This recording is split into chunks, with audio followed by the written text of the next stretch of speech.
Assalamualaikum, Sampurasun warga kota Bogor. Bagaimana kabarnya hari ini? Semoga kita semua diberikan kesehatan rohani dan jasmani oleh Allah Subhanahu wa Ta'ala. Amin ya Rabbal Alamin. Pada kesempatan kali ini, saya siapa? Oh iya, perkenalkan nama saya Putri Zafira, saya dari SMP Negeri 11 Kota Bogor. Kali ini saya akan mereview sebuah buku yang amat sangat melegenda. Judulnya Positif, pakai tanda seru, jangan pakai tanda tanya. Buku ini ditulis sendiri oleh Wali Kota Bogor, yakni Pak Bima Arya Sugiarto. Diterbitkan pada tahun 2020 oleh penerbit buku Kompas. Buku ini diluncurkan sendiri oleh Wali Kota Bogor pada tanggal 13 Juni tahun 2020. Buku ini memiliki total halaman sebanyak 148 halaman. Yuk, kita langsung aja ke bukunya.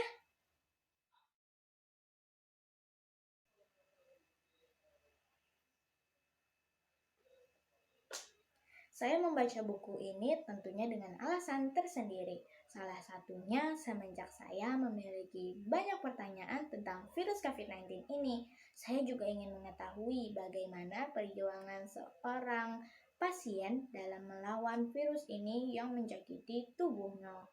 Kemudian saya membaca buku ini dengan rasa penasaran yang selalu menghantui setelah saya melihat tanda koma dan tanda titik. Hingga akhirnya saya pun selesai membaca buku ini.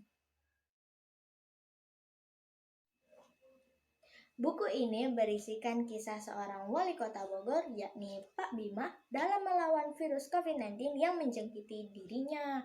Berawal dari pertemuannya di Istana Kepresidenan Jakarta untuk membahas isu-isu politik pemerintah, dan kemudian dari sana ia mengetahui bahwa sudah ada kasus positif COVID-19 pertama di Indonesia, tepatnya di Kota Depok.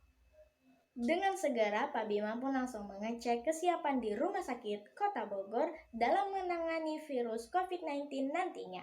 Hingga pada hari Minggu, tanggal 8 Maret, Pak Bima melakukan perjalanan ke Istanbul atau negara Turki untuk memenuhi undangan dari Perhimpunan Pelajar Indonesia atau PPI. Ia kemudian melanjutkan ke Azerbaijan atau Kota Baku untuk mengunjungi sebuah mall pelayanan publik atau MPP Hasan Khidmat.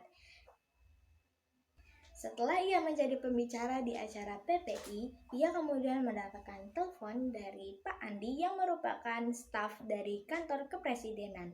Ia mengatakan bahwa sebaiknya menunda semua acara atau event besar karena adanya gejala DBD yang sangat mirip dengan COVID-19. Hingga Pak Bima pun menunda acara Bogor Half Marathon atau BHM yang merupakan sebuah event besar di kota Bogor yang didesain untuk menaikkan pendapatan asli daerah atau PAD. Hingga pada hari Jumat tanggal 13 Maret, Pak Bima baru saja sampai di kota Baku atau Azerbaijan untuk mengunjungi MPP Hasan Khidmat.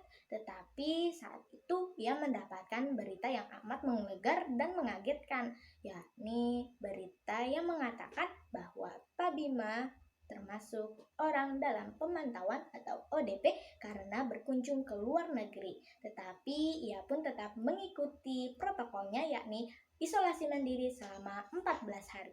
Setelah mengunjungi MPW Hasan Khidmat, ia pun melanjutkan perjalanannya ke kota Lankaran yang profilnya sangat mirip dengan kota Bogor. Tetapi ia baru sadar bahwa kota Lankaran berbatasan langsung dengan negara Iran, di mana negara Iran adalah negara dengan kasus positif COVID-19 terbanyak saat itu. Hingga pada hari Senin tanggal 16 Maret, Pak Bima pun kembali ke tanah air bersama Ibu Yana dan rombongannya. Ia pun dijemput dengan protokol ODP. Keesokannya, Pak Bima pun melakukan tes swab. Hari Rabu tanggal 18 Maret, hasil swab telah keluar. Dan hasil milik Pak Bima menunjukkan positif. Dengan hati yang bergetar dan mata yang berkaca-kaca, ia pun mengabari kondisinya kepada pihak keluarga. Ia juga mengabari kondisinya kepada publik dan memutuskan untuk dirawat di RSUD Kota Bogor. Malam itu juga ambulan membawa Pak Bima ke RSUD Kota Bogor. hingga ia beristirahat di ruang isolasi yang bernama ruang sempur. Ruangan tersebut berukuran 3 kali 7 meter.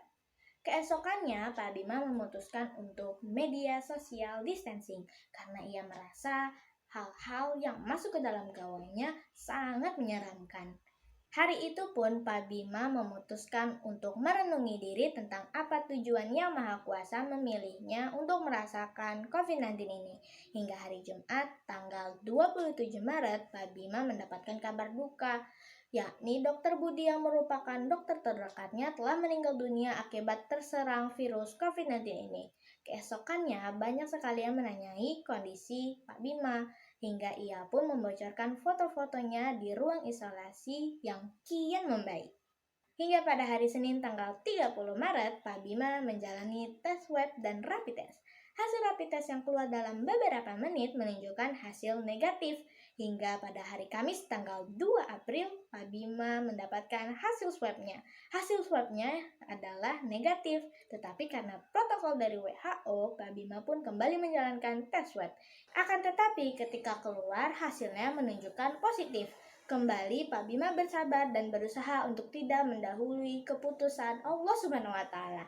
Hingga beberapa hari kemudian ia dites swab kembali dan hasilnya masih positif. Berarti masih ada COVID-19 di dalam tubuhnya. Tetapi di saat itu Pak Bima disarankan untuk kembali isolasi mandiri di rumah hingga ia pun kembali ke rumah.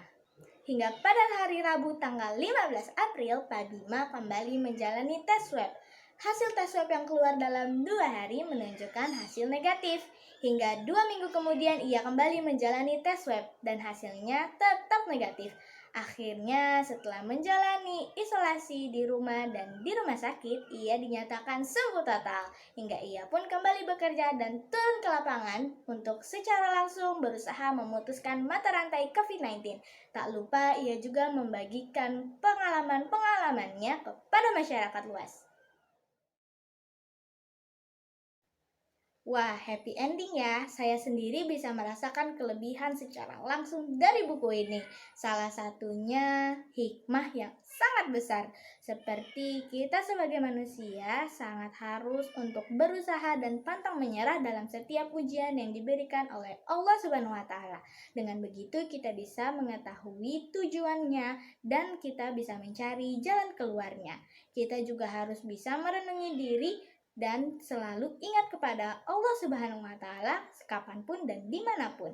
Kita juga harus mau untuk mementingkan kepentingan bersama, seperti Pak Bima yang selalu mementingkan warga Kota Bogor dibandingkan dirinya sendiri. Selain hikmah-hikmah yang besar, buku ini juga memiliki kelebihan berupa foto-foto dan gambar-gambar yang dimasukkan ke dalam buku ini. Sangat beragam, menarik, dan mencegah seseorang bosan dalam membacanya. Dengan begitu, kita akan bisa menyelesaikan buku ini dengan cepat. Selain itu, buku ini juga memiliki kalimat-kalimat kiasan yang ada pada bab terakhir. Sangat menarik dan mudah dipahami loh, kalian harus baca sendiri. Tetapi saya melihat sedikit kekurangan pada buku ini, yakni kesalahannya penulisan tanggal atau hari, seperti ini, dan ini. Nah, kesalahan-kesalahan ini membuat saya bingung akan ceritanya yang benar, yang mana hari yang benar atau tanggalnya yang benar. Kemudian saya hanya sedikit merekomendasikan untuk kembali memperbaiki semua kesalahan tadi. Karena dengan begitu kita akan lebih mudah memahami ceritanya. Ya, berakhir sudah pembahasan kita kali ini. Sekian dari saya, mohon maaf bila ada kesalahan karena kebenaran hanya milik Allah semata. Sementara saya hanyalah manusia yang penuh dengan dosa. Sebelum itu, mari kita catatkan di dalam sejarah bahwa kita adalah generasi petarung yang tidak memiliki pilihan selain berpikir positif untuk menjemput skenario terbaik. Normal baru yang penuh harapan. Terima kasih atas perhatiannya. Wassalamualaikum. Dadah.